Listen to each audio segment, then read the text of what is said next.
So, Professor Acemoglu, thank you for an interview. You are very famous in Georgia as a co-author of the book Why Nations Fail. So I would like to ask you, do you think that Russia failed as a state? I mean institutionally, by starting this war against Ukraine? I mean, I think it was already a failed state before. I think it was a state close to failure in the last decade of communism, and it had one of the most problematic transitions of any former socialist country, and essentially it sort of made way to sort of a combination of a mafia state and a new kind of dictatorship. And you can see the sort of effects of that in many dimensions of Russian life. But the economy was kept alive because of a variety of forces. First, oil and gas, obviously. Second, Western complicity. I think the West fed the Russian monster by working with it, allowing people, oligarchs, to launder money in London, New York, tax havens, going into joint ventures, investing money in Russia. And then third, also non-trivially, some parts of the Soviet Union had relatively well-educated people, so that enabled some tech sector away from the clutches of the state to emerge for a while.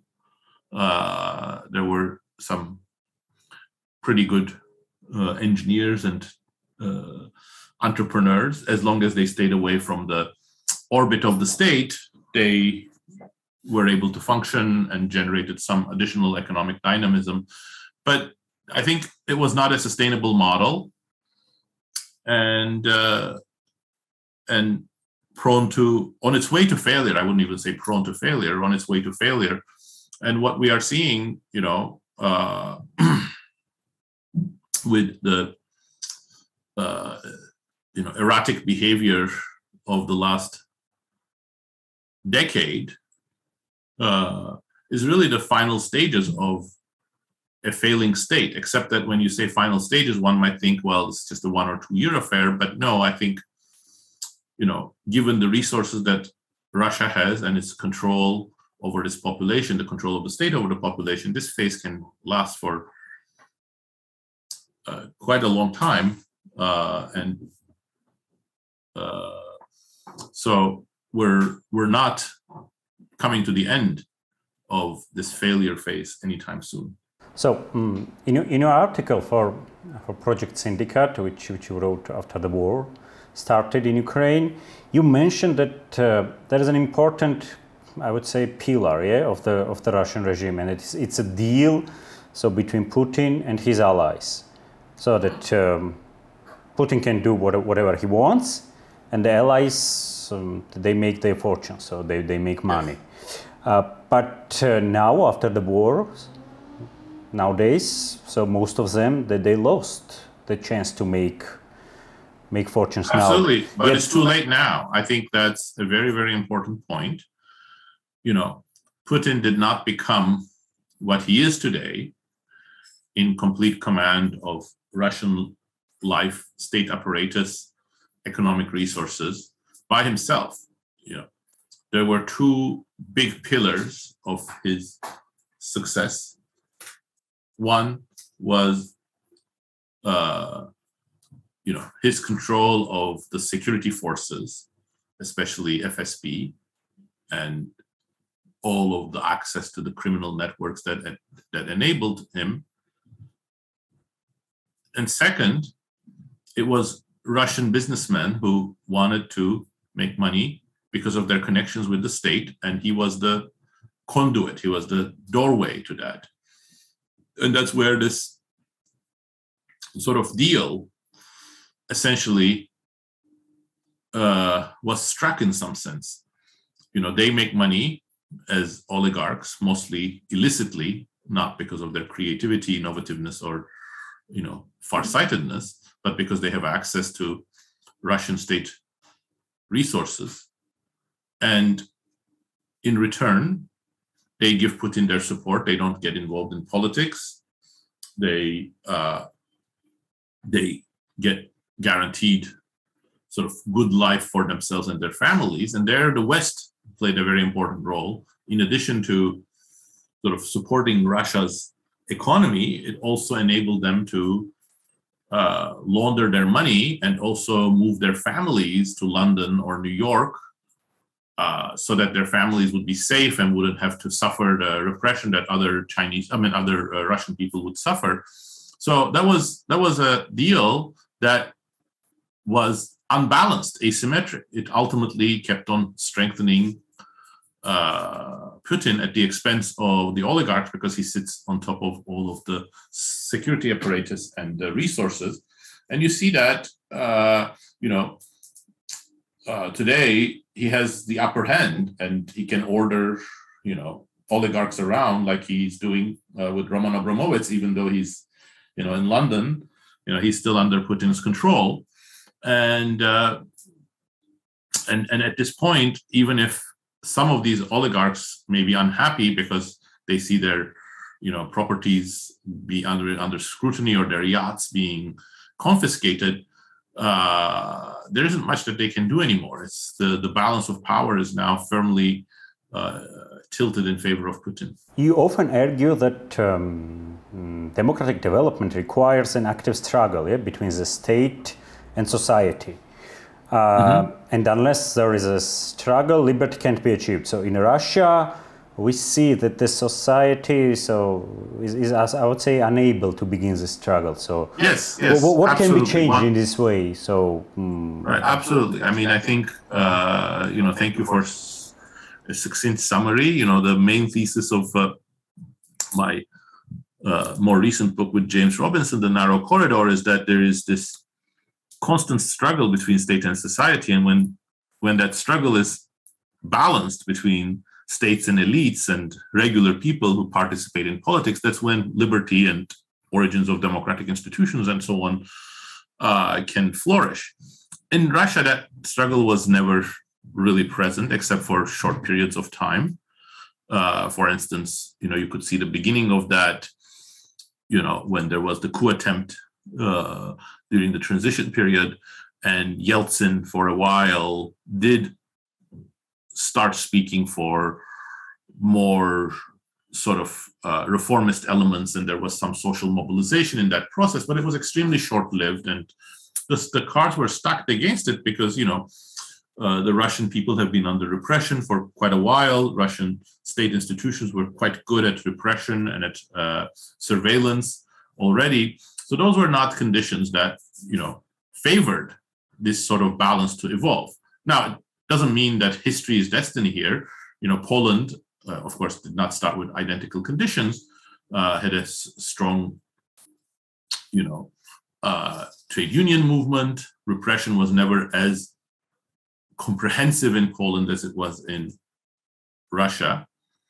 But nevertheless, the cards were stacked against sort of a societal mobilization in Poland as well, but things changed quite dramatically after the fall of the Berlin Wall and Poland's independence movement. So I think there were alternative paths open for Russia as well in the late 1980s, but at the end of the day, the likelihood of a true balance between state and society would have been difficult in the best of times, and obviously under Putin there was no such possibility. So as I understand, you see the way of democratization of Russia, so that the state should have become weaker for civil society in Russia to evolve, and it will start the democratization process in Russia, yes, as I understand. Yes, absolutely. I think I wouldn't say that you want to weaken state capacity generally.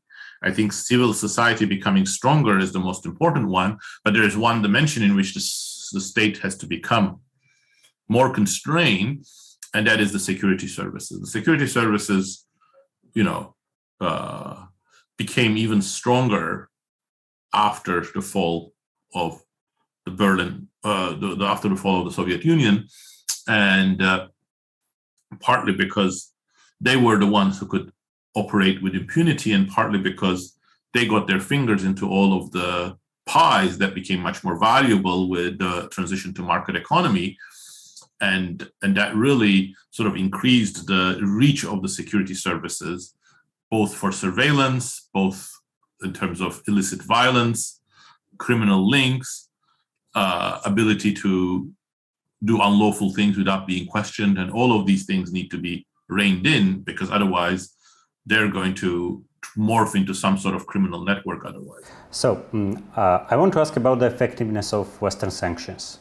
So in one of your talks, you mentioned that the West should fully stop importing Russian gas and oil, and also so exclude all of the Russian banks from SWIFT. So what do you think? Will it be enough to stop Russian aggression now against Ukraine? No, I don't think so. I mean, I think, first of all,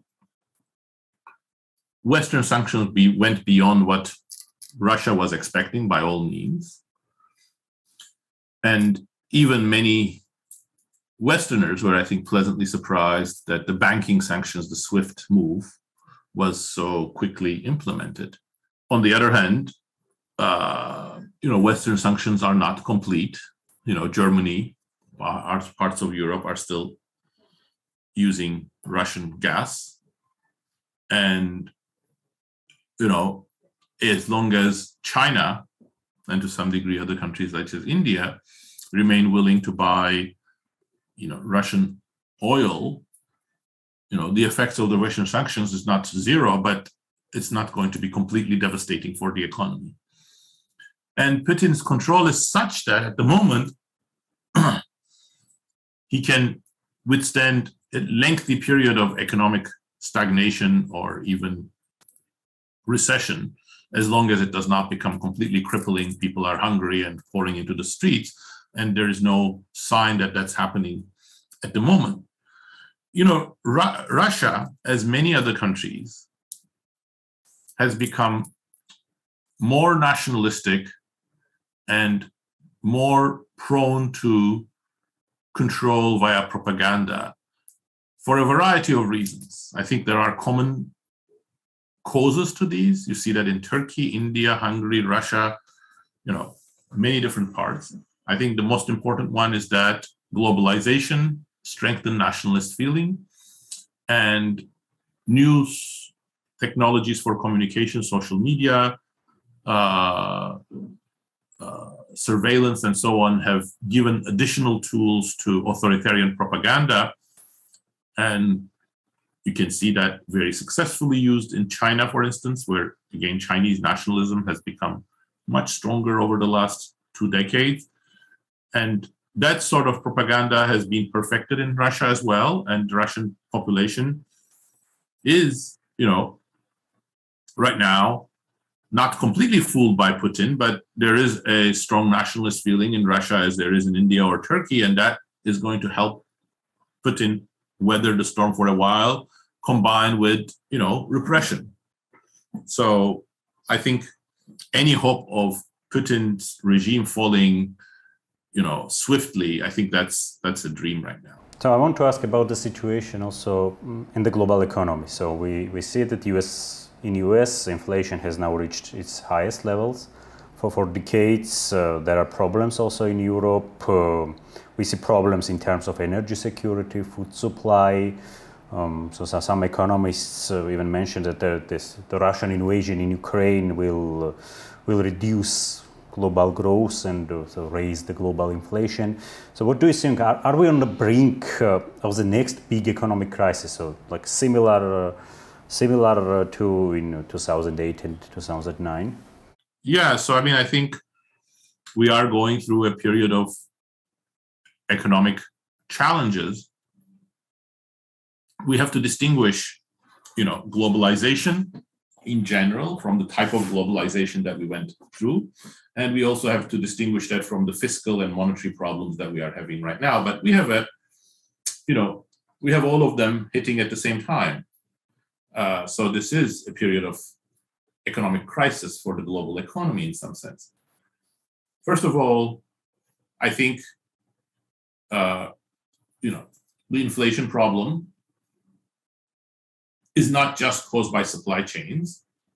So it is a result of other fiscal and monetary policies. Hopefully it will be temporary, but as it happens, it does reduce people's confidence and trust in the government policies in the West. So that we have to take into account.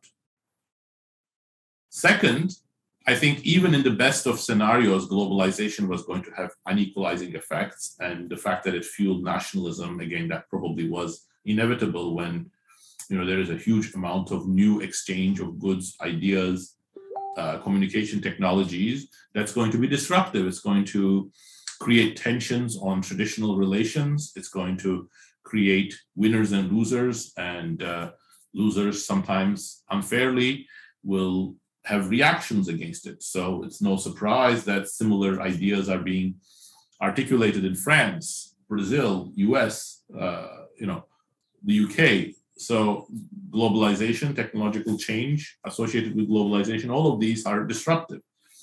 But I would add that we have also adopted a specific type of globalization over the last 30 years. One that favors large corporations, one that favors capital ahead of labor, one that creates a lot of arbitrage opportunities for people who want to evade taxes, one that favors people who can use their connections, for example, to get into the Russian market and capture some of the rents that the Russian state distributes. So all of these created a very unfair type of globalization that pushed down wages and benefited some good companies and some unscrupulous people. And it added to the feeling that globalization is a process that's disruptive and unfair. But worse, it also has not really helped with economic efficiency. So for instance, if globalization is based on comparative advantage and some goods that Georgia produces and some goods that the UK produces, and they exchange, that could be done on an equal fashion. But imagine that globalization is driven partly by the fact that in China there are no labor rights, labor is repressed, and in the UK or France there are high wages. So firms want to arbitrage that possibility. What they're going to do is they're going to create an excessively large and complex supply chain, trying to offshore as many as the labor-intensive parts of their production process into China. First of all, that's not necessarily economically efficient. But secondly, it's going to create an excessively complex supply chain that's actually vulnerable.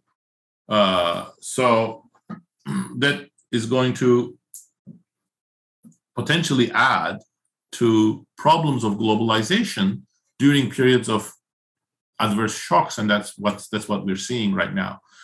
Whether we'll learn those lessons and we try to build a better globalization, that remains to be seen. But we'll have to see that. So, Professor Acemoglu, thank you for an interview.